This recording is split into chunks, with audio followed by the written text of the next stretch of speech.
never stops, making moves, set the plot. What we do, never lose, heading straight to the top.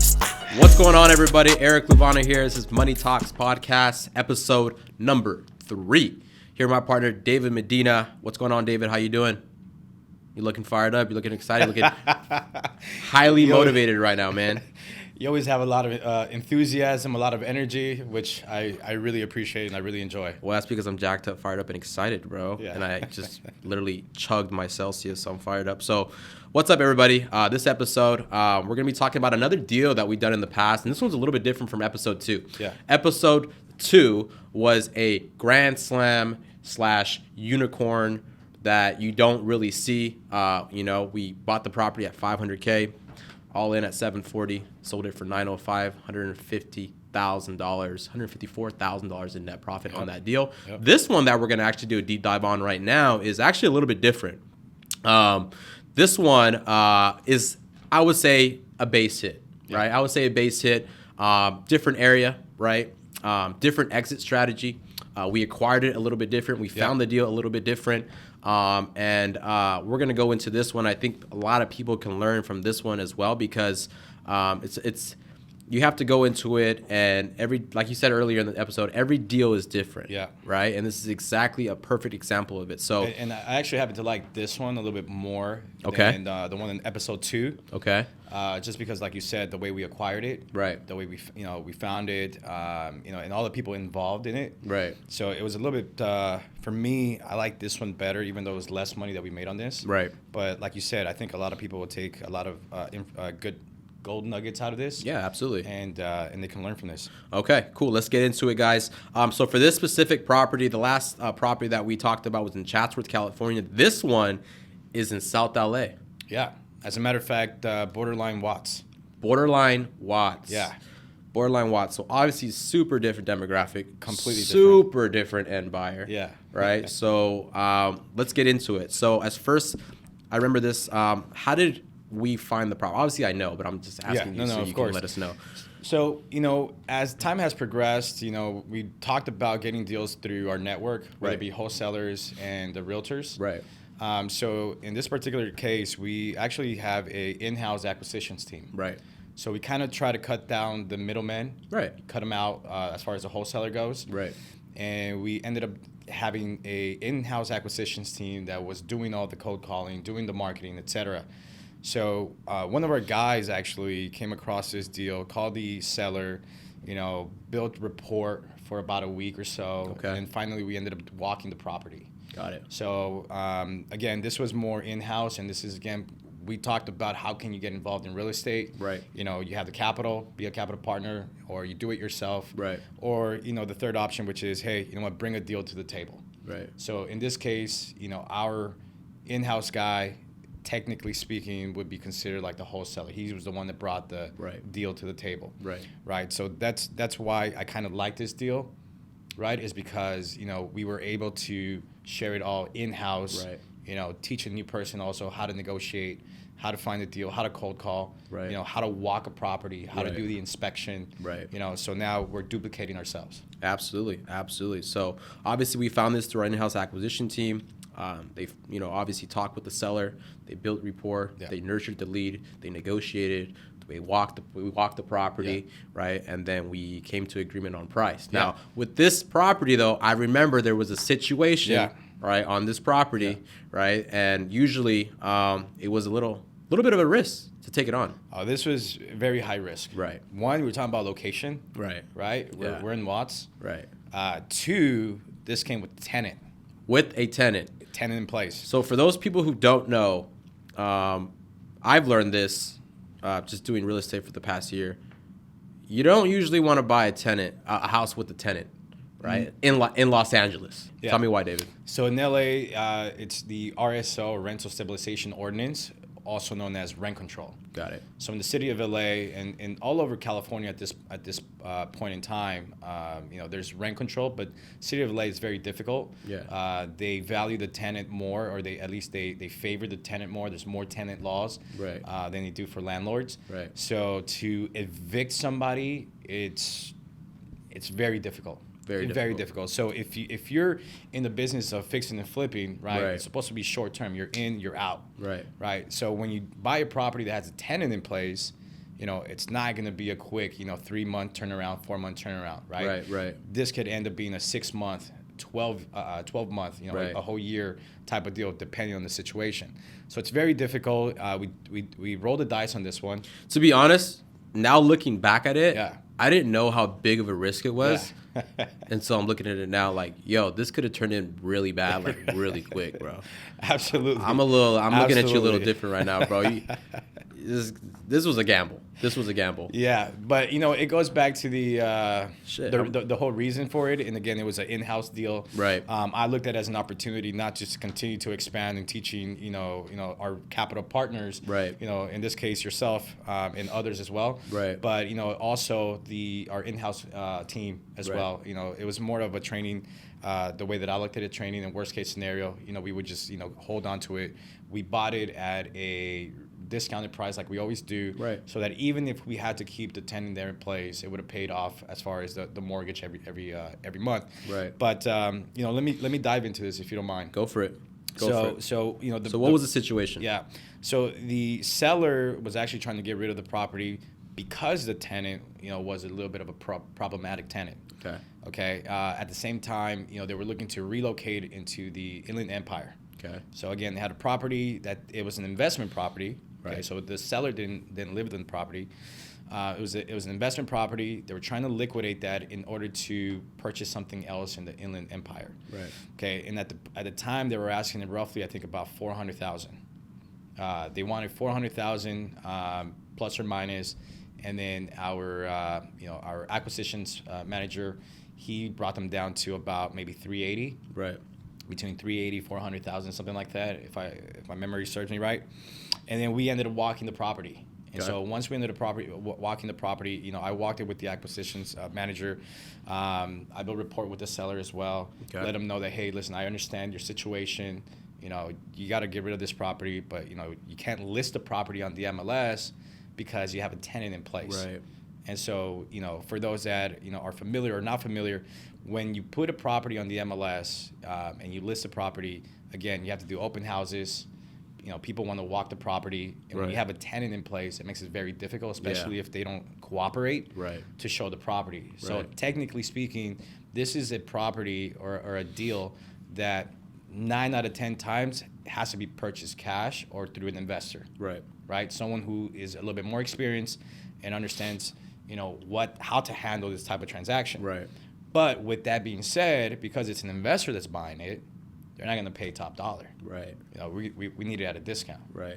So after we took pictures, we walked the property. We were able to speak to the tenants as well, build a little bit of rapport there. Okay. It turns out that they were actually looking to leave the property, but they didn't want a relocation fee because we offered cash for keys. Cash for keys. Explain what cash for keys is. Right. So when you're looking to relocate a tenant, Right. there's multiple ways of doing it, right? You can either relocate them the proper ways, which you go through the city, and depending on how many tenants, how many years they've been there, Right. The age of the tenants as well. You can look that up. There's ranges between $5,000 all the way up to like $21,000 plus or minus, something like that. I don't know what Right. the exact number is, but the point is maximum about $21,000 to relocate a tenant. Right. Right. And even then, if you offer that, the tenant still has the right to reject that and Right. stay in place. Right. And at that point, there's really nothing you can do. Right. Especially if they are paying, the rent. Right. So one way is again relocating them, giving relocation fees, going through the proper channels. Got it. Second way of doing it is giving them cash for keys, or saying, hey, you know what, here's $5,000, here's $3,000, here's $8,000, whatever it is, which is similar to what I just explained. Right. But now this, instead of going through the proper channels as far as the city or anything which like takes that, longer. takes a little bit longer. You got to fill out the paperwork. Right. Some tenants are just open to just taking the cash. Right, right. And just moving out. Moving out, right. 30 days, 60 days, whatever. Right. So in this particular deal, we offered cash to relocate them. Right. But what they really wanted was time. Okay. Because they were moving to another state, and they said, hey, you know what? We don't want the money, but can you give us about 2 to 3 months? Right. Okay. So So this was kind of like a cooperative tenant. It was a cooperative tenant to a certain degree. Right. Right. They didn't have a good relationship with the landlord or with the owner at the time. But when we stepped in, again, we understood their pain, we understood their situation, and so again, we built rapport, and they were a lot more cooperative with us than with the landlord. So we were able to come to an agreement in writing. So that's another thing is, if you are going to come to an agreement with a tenant to relocate, you want to make sure that you have that in writing. So what is it called? A vacancy agreement? It could be a vacancy agreement. It could be a formal agreement. I mean, honestly, any type of agreement, you could write on a napkin. I'm exaggerating here, but the point is you have to want to have something in writing. Got it. You definitely would be a lot better to have a vacancy agreement or something that's drafted, by either, real estate professionals or an attorney. Okay. But anyways, anything that just says, hey, look, I so-and-so the tenant, agree to vacate the property, at whatever point. Yeah. Okay. So in this case, we did give them about it was 3 months. Okay. We give them 3 months, and then we were able to negotiate the price from the original price that the guy wanted, about $420. We came down to $365,000. Okay. Yeah. Got it. And I think the reason why he came down to 365 was, one, he was able to sell the property, and two, he didn't have to deal with the tenant anymore. Mm-hmm. Right? We were taking on that liability. Yeah. Right? To buy the property, he gets paid out, and then we take the headache on with the tenant. We take the headache on, and again, for the seller, he doesn't have to worry about appraisals. Right. Because when we purchase property, it's considered, we take all the contingencies in place. Right. So what are the contingencies in place for a typical buyer?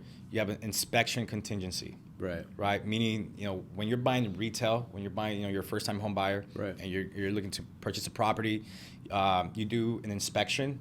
And they give you roughly 7, 10, 14 days to do a inspection. And that's one of the contingencies, meaning I will purchase this property contingent of me doing an inspection on the property. Right. Right. So when we purchase property, we don't have an inspection contingency in place. Buy as is. Exactly. So we're buying it as is. Right. And so for the seller, hey, look, we have a tenant in place, not cooperative, doesn't want to let people in. Right. So we can't have people coming in and out, contract, et cetera. So one, no contingency inspection. Second thing is we don't have appraisal contingency because, again, we're buying cash. Right. So, again, as a traditional buyer, after the first contingency, which is the inspection, you have a second contingency, which is the appraisal. Got it. Right? Because you're getting a loan. So now the lender that's giving you the loan has to go out there, send their appraiser, and evaluate the property, compare it to other properties in the area, and then they give it a value to see whether or not this is a good purchase price that the buyer is making. Right. So that's, again, we're not doing appraisal contingencies because we're not getting a traditional loan. And the third and final contingency, as far as standard contingency goes, is the loan contingency. So again, as a seller in the situation, he doesn't have to wait for us to get a loan approved. Right. Right? So we can close in 10 days, 7 days, however fast we want. Right. Right?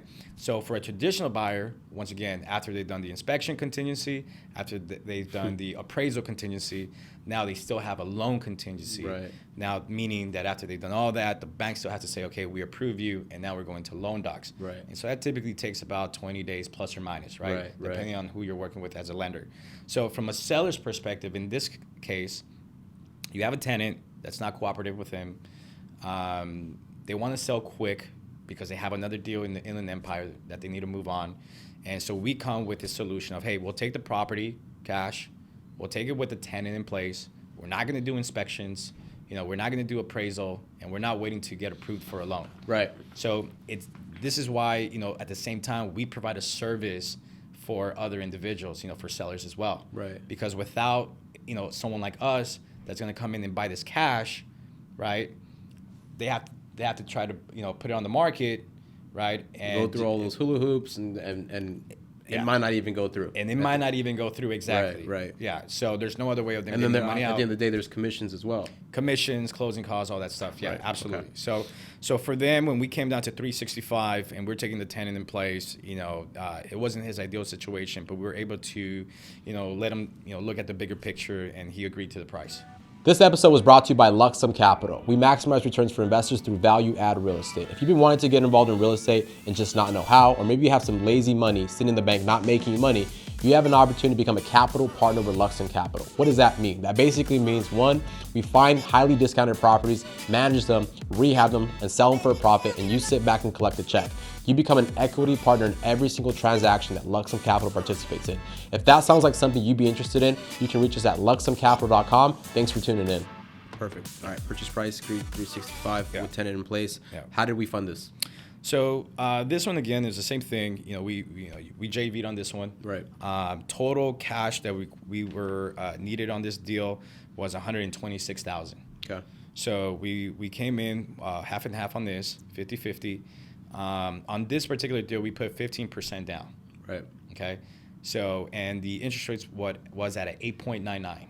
Okay. So on the previous deal, we had a 9.99, almost a 10%. On this one, we had an 8.99, which is 9%, a little bit better. Right. Okay. But we also put 15% down versus the 10% down that we put on the other deal. Got it. Okay. Okay, cool. So we purchase price at 365, down payment at 56,000, loan amount is 316. Yeah. At a 8.99% interest rate. We went half on half on this. We JV'd. Okay. As far as rehab, right? Well, first of all, how long did it take? When did we agree for the tenants to actually have to leave the property? Because we bought the property, but the tenant was still there, living there. Yeah. So how long did it take for the tenant to leave? It ended up being 2.5 months. 2.5 months. Yeah. So we had calculated 3 months. Right. But they actually moved out 2.5 months later. Okay. And again, like you said, it was a gamble. It was a gamble. Because they could have literally just said, we're not leaving. Right. Yeah. So we were very lucky, very fortunate enough that, again, because we built rapport in the beginning, which is very key, we were very communicative. Whatever they needed, we provided. Right. And at the end, they were able to move 2.5 months later. Okay. Yeah. So once they vacated, 2.5 months later, then we can actually go in there. Correct. Right. And start rehabbing the property. Correct. Now, because of the area, we're in Watts. Yeah. Right. What was your thought process on the rehab? Because this was going to be a little bit different. Yeah. Right. And buyer than the other areas that we're used to doing. Right. Yeah. Lower income. Yep. Right. So when it comes to those types of properties and those types of areas, obviously everything changes as far as rehab costs. Right. Correct. So tell me your thought process on going in on the rehab costs. Well, when we underwrote the deal, we underwrote this selling at $450,000. So that was the first thing. Right. Okay. So I'm gonna go backwards on this. So we anticipating that we were gonna sell this at $450,000. Okay. And we bought this at $365. Right. So again, this goes back to what you asked in episode 2, which is like, hey, what's the spread? What's the margin? Right. This one didn't fit that criteria, to be honest with you. Right. But so because of that, we decided, hey, we're gonna do just a quick, what you like to call a lipstick remodel. Right. Or a cosmetic remodel. Yes. Meaning, we change the carpet, we paint the interior, we paint the exterior, we touch on the bathroom and the kitchen, and then we put it back on the market. Right. So on this particular deal, we only spent about $30,000 in rehab. Okay. Versus other transactions. 80 to 100,000. 80, 100, exactly. Yeah. So And this was a smaller house, by the way. It is. It was a 2-bed, 1-bath, right?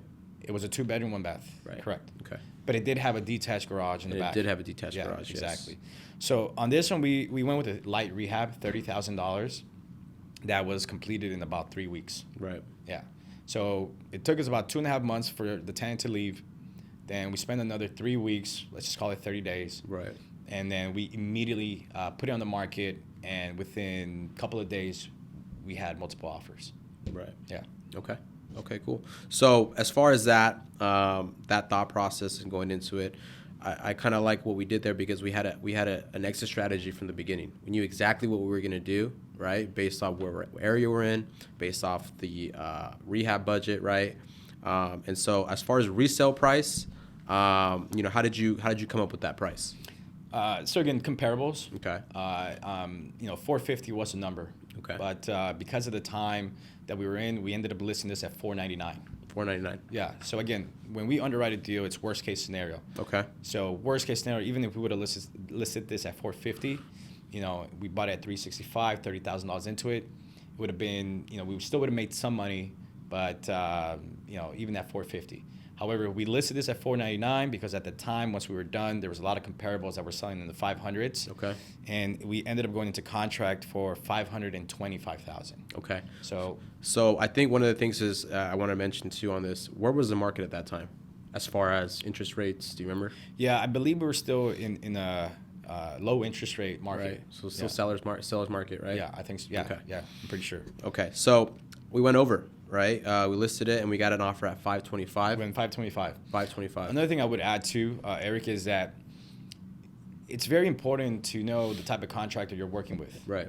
Okay, because there's contractors that all they need or all they want is instructions, and they'll Right. follow the instructions to the T. Right. So now that puts a lot of burden on you, or you have to hire, let's say, an interior designer or someone Right. like that to kind of give instruction as far as like, hey, this is how it needs to look. Right. So there's good contractors out there that will just follow instructions. You got to let them know specifically what you want, and they'll get it done. Right. Then there's other contractors that actually they give you advice, so they work with you. Right. Meaning you let them know, here's what I want, and then while they're in the process, they're like, hey, I advise this. What do you think about that? What if we Right. do this color? What if we Right. change this?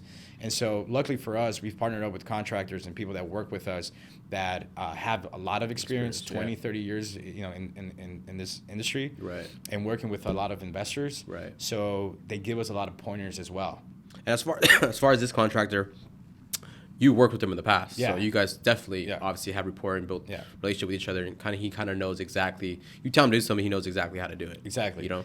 And what I mean by that is because we only, again, I said we only spent $30,000, so it's Right. very cheap. But this guy made it look like this was a $50,000 remodel. Right. And that's because, again, his experience, the eye that he has there, while he was doing, the work, he advised, do this, do that. And it really didn't cost us a whole lot. Right. I looked like a $50,000 remodel, but ended up being only a $30,000 remodel. Got it. Yeah. And I see here too on the disposition cost, because I want to remind people too, disposition, right? There's costs. Yeah. When it comes to selling a property, right? So you have to obviously use that in your underwriting. I think a lot of people think, okay, just the purchase price and the down payment and the rehab, and that's pretty much it. No, it takes money to sell the property as well. 100%. You have to pay commissions, Yep. right? I see here that we did do a buyer's credit of $2,500. We did. So talking about the disposition costs, commissions, Right. we typically, spend about 4%. Okay. So 2% to the listing agent, 2% to the buyer's agent. Okay. So we always underwrite our deals for at least a 4% commission. Right. Right. And as far as in this particular transaction, there were some issues that still needed to be, worked on because, again, we didn't do a full rehab on this. Right, right. So we were able to negotiate $2,500 in credits. Got I think originally they had a request at $10,000. Right. Yeah, but again, this is when you hire, you have a good team from Right. the acquisitions to the contractors to the listing agents. Right. Right. And so in this particular deal, listing agent was able to negotiate the price Right. as far as what they were requesting from Right. $10,000 down to $2,500. Listing agent happened to be me on this one. Right. So you were negotiating. Somebody came in, hey, we want $10,000 in credits because of this. Yeah.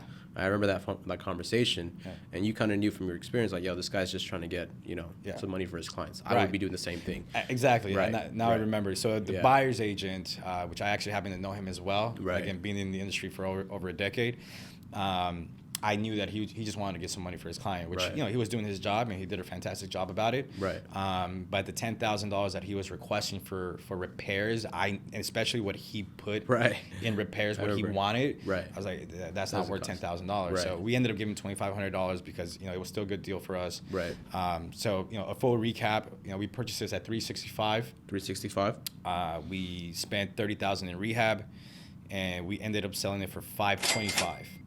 Okay, so the total cash required on this deal, meaning from purchase, down payment, holding costs, rehab, right. everything, was $126,000. Right.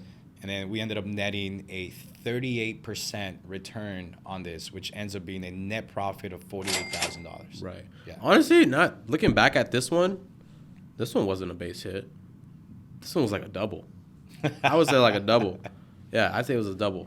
I think we did pretty good considering, the area that we're in. Yeah. Right? Considering true. that we did buy with the tenant. That's true. Right? Considering that we did only put $30K into it and made it look really good. Yeah. And considering you did a good job on negotiating those credits. Right. Right? And Yeah. negotiating with the tenant Yeah. as well, building that rapport. So I think this one, looking back on it, man, it's kind of giving me a little heart attack. Like this could have went really bad, really soon, Yeah. you know, on it, but it actually ended up being a good deal. And this is, you know, those types of deals that what comes into this is really experience. I think. Yeah. I think experience is what kind of got us through this. Yeah.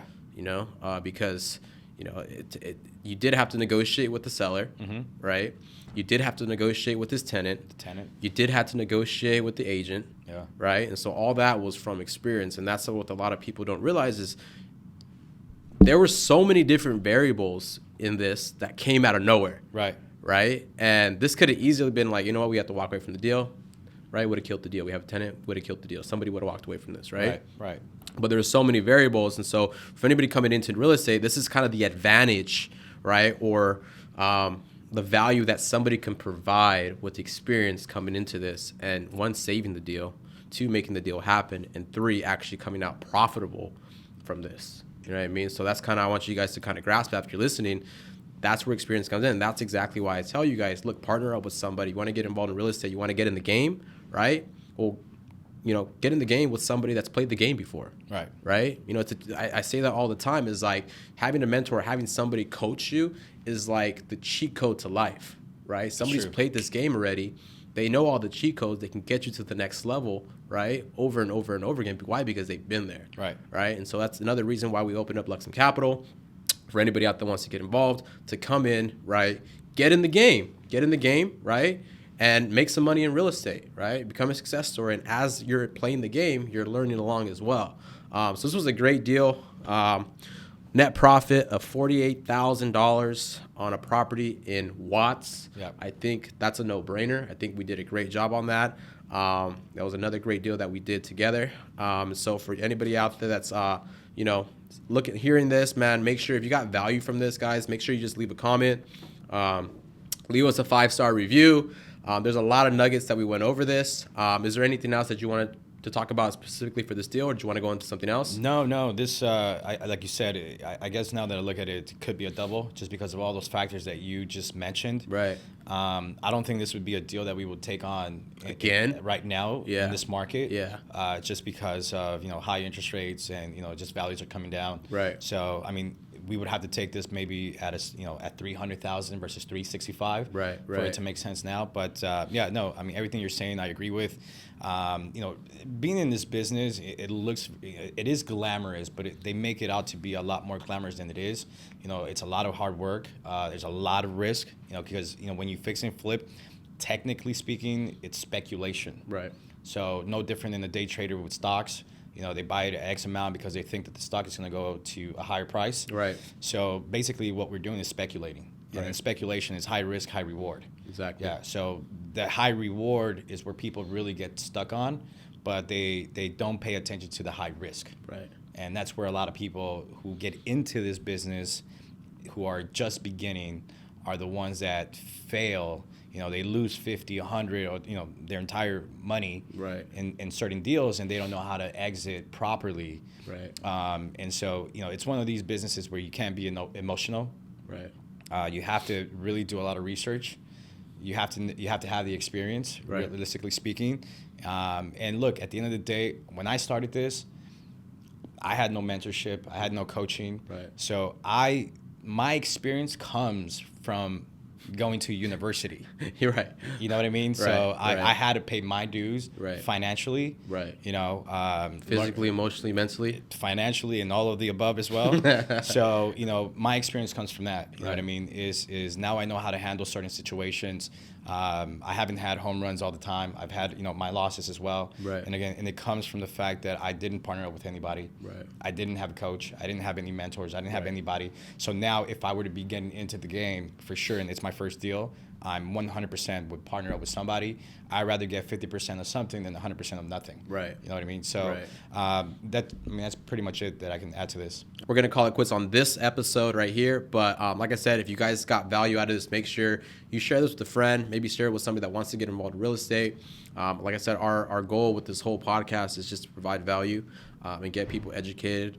And so this was really fun, underwriting these deals, going back, looking at them and seeing, man, we actually, got through this, Yeah. right? With untouched. So it's actually cool to see all this. We have a couple more deals too. We have a lot of deals that we can, do a deep dive on. We wanted to show you, a base hit, a double, right? We showed you a grand slam on the last episode, right? So you guys haven't listened to episode number 2. Make sure you go back and listen to episode number 2 because we dove a little bit deeper on that one, and we explained a lot of the things that we kind of talked about here on when it comes to purchasing a property, when it comes to rehabbing a property, when it comes to selling a property. We went through A to Z on episode 2. We went a little faster on this one. But with that being said, guys, make sure you guys share this with your friend, and we'll see you guys on the next episode. Thanks for tuning in. Appreciate it. Money talks, never.